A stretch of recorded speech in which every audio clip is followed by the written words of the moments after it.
गुढीपाडवा झालं की 8 दिवसांनी लगेचच रामनवमी असते। तर रामनवमी विशेष पारंपरिक गोडाचा पदार्थ आज आपण बनवतोय।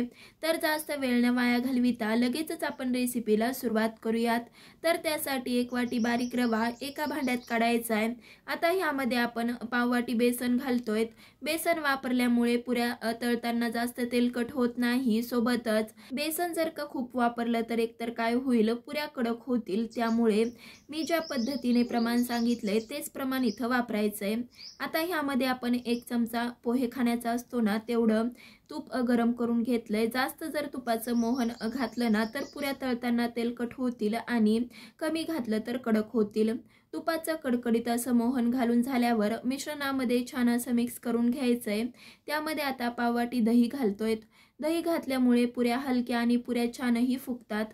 आता ह्यामध्ये आपण थोडं थोडं दूध घालून हलका सैलसर रवा भिजवून घ्यायचा आहे। रवा भिजवताना एकदमही दुधाचा वापर करून रवा भिजवून घेऊ नका, एकतर काय होतं एखाद्या रव्याला दूध कमी लागतं किंवा जास्त, त्यामुळे अंदाज घेत घेतच रव्यामध्ये दूध घालून अशा पद्धतीने रवा भिजवून घ्यायचा आहे। इथे बघू शकतायत बरंचसं घट्ट वाटतंय, त्यामुळे 2 ते 3 चमचे आणखी दूध घालून अशा पद्धतीने हलकासा सैलसर हा रवा मी भिजवून घेतलाय। अशा पद्धतीने रवा भिजवून झाल्यावर झाकण ठेवून किमान 15 ते 20 मिनिटं आपल्याला मुरवत ठेवायचं आहे। त्यामुळे रवा छान भिजतो आणि पुऱ्या छान होतात। रवा भिजतोय तोपर्यंत आता आपण पाक बनवून घेऊ। तर त्यासाठी पाऊण वाटी साखर एका भांड्यात काढायची आहे।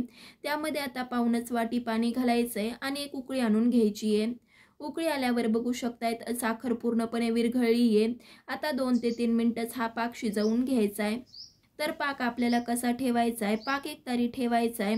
फार घट्ट किंवा पातळ असल्यास पुऱ्या व्यवस्थित पाक शोषून घेणार नाही, त्यामुळे एकतारीच पाक बनवून घ्यायचा आहे। चला तर इथं मी एकतारी पाक बनवून घेतलाय। लगेचच गॅस बंद करायचा आहे। पाव चमचा वेलची पूड घालायची आहे। घातलेली वेलची पूड पाकामध्ये छान मिक्स केली आणि हा हलकासा कोमटसर करून घ्यायचा आहे।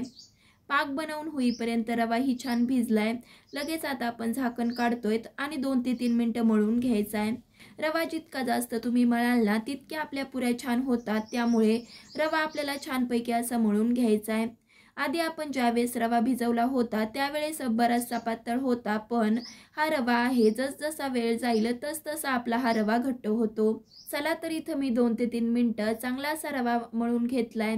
मोठी पोळी होईल एवढा गोळा काढायचा आहे आणि हातावरती एकसारखा करून घ्यायचा आहे, जेणेकरून आपली पोळी एकसारखी लाटल्या जाईल। हातावरती एकसारखा करून घेतल्यावर लगेचच आता आपण लाटून घेतोय। जर का तुम्ही पीठ नीट भिजवलं असेल ना, मी सांगितलेलं प्रमाण वापरलं ना, तर अजिबात लाटताना तेल किंवा पीठ लावण्याची गरज पडत नाही। जर का हुकून चुकून जर रव्यामध्ये दूध किंवा पाण्याचा वापर जास्त झाला तर तेल लावून तुम्ही पोळी लाटून घेऊ शकता। पीठ जर लावलं तर काय होईल, पुऱ्या आपल्या जास्तच तेलकट होईल आणि तेलही खराब होईल। पोळी छानपैकी अशी मध्यम जाडीची लाटून झाल्यावर ग्लासने मी कट करून घेतीये, जेणेकरून एकसारख्या आपल्या पुऱ्या तयार होतील। मोठी पोळी लाटून घेतल्यामुळे 5 पुऱ्या एका वेळेसच झाल्या। जर का तुम्हाला एक एक पुरी लाटायची असेल तर तसं सुद्धा करू शकता, पण अशा पद्धतीने खूप साऱ्या पुऱ्या भराभर होतात, त्यामुळे अशा पद्धतीने इथे मी पुऱ्या करून घेतल्या आहेत। सोबतच एकसारख्याही तयार होतात। आता बघू शकतायत एक्स्ट्राचं जे पीठ होतं ते काढून घेतलंय आणि अशा पद्धतीने मीडियम जाडीच्या पुऱ्या आपल्याला ठेवायच्या आहेत। आता ह्या पुऱ्या लाटून झाल्यावर जास्त वेळ ठेवायच्या नाहीयेत, नाहीतर पुऱ्या आपल्या नीट फुगणार नाही।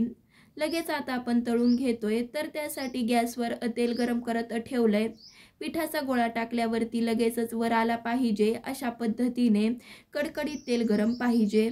आता मीडियम आचेवरती पुऱ्या सोडायच्या आहेत आणि चांगल्या अशा तळून घ्यायच्या आहेत। पुऱ्या तेलामध्ये सोडल्यावर झाऱ्याने अशा पद्धतीने हलक्या प्रेस करून घ्यायच्या आहेत, जेणेकरून छान अशा फुगतील। बघू शकताय तिथं मी छान अशा हलक्या गोल्डन रंगावरती ह्या पुऱ्या तळून घेतल्या आहेत। लगेचच आता आपण काढून घेतोय। खालच्या साईडने सुद्धा मस्त असा रंग आलाय। बाकीच्या देखील पुऱ्या मी तळून दाखवते। त्यावेळेस सुद्धा गॅसची आच मंद ठेवायची आहे, पुऱ्या सोडायच्या आहेत आणि मीडियम आचेवरती ह्या सुद्धा पुऱ्या आपल्याला तळून घ्यायच्या आहेत। पुऱ्या सोडल्यावरती हलक्या झाऱ्याने प्रेस करून घ्यायच्या आहेत। नंतर एक साईड एकच वेळ तळून घ्यायची आहे। जास्तही पुऱ्या अलटपलट करू नका, नाहीतर आपल्या पुऱ्या तेलकट होईल।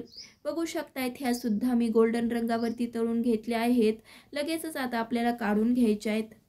आता पाकामध्ये पुऱ्या घालताना एक गोष्ट लक्षात ठेवायची की पाकही कोमटसर असला पाहिजे आणि पुऱ्याही कोमट असल्या पाहिजेत. जर का पाक थंड असेल किंवा पुरी जर थंड असेल तर नीट पाक शोषणार नाही, किंवा पाकही गरम आणि पुऱ्याही एकदम गरम असतील ना तर काय होईल, पुरीचा लगदा होऊन जाईल. पुऱ्या पाकामध्ये सोडून झाल्यावर 2-2 मिनटं एक साईड आपल्याला पाकामध्ये मुरवत ठेवायची आहे. जास्त वेळही पाकामध्ये पुऱ्या ठेवू नका, काय होईल एकतर त्या भिजट होतील आणि त्याचा लगदा होऊन जाईल. एकूण दोन्ही साईडनी 4 मिनटं ह्या पुऱ्या मी पाकामध्ये मुरवून घेतल्यात. लगेच आता आपण ह्या चाळणीमध्ये काढतोय. एकतर काय होईल, जर का ह्या वरवर आपण पुऱ्या तळलेल्या घालत जाऊ तर खालच्या पुऱ्या नीट फुगलेल्या राहणार नाही आणि पाक जर का पुऱ्यांनी खूप शोषला तर एकतर त्या जास्तही गोड होतील. चला तर ह्या बॅचच्या मी सगळ्या पुऱ्या चाळणीवरती काढून घेतल्या आहेत.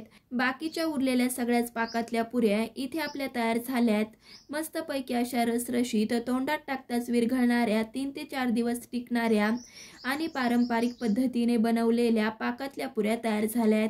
तुम्ही कधी अशा पद्धतीने पाकातल्या पुऱ्या बनवल्या आहेत का ते तर कमेंट करून सांगा. त्याचबरोबर इथं सांगितलेलं प्रमाण वापरून तुम्ही सुद्धा अशा पद्धतीने पुऱ्या बनवा, म्हणजे पहिल्याच प्रयत्नात तुमच्याही पाकातल्या पुऱ्या परफेक्टच होतील. ह्या रसरशीत पाकातल्या पुऱ्या तुम्हाला कशा वाटल्या ते सुद्धा मला कमेंट करून सांगा.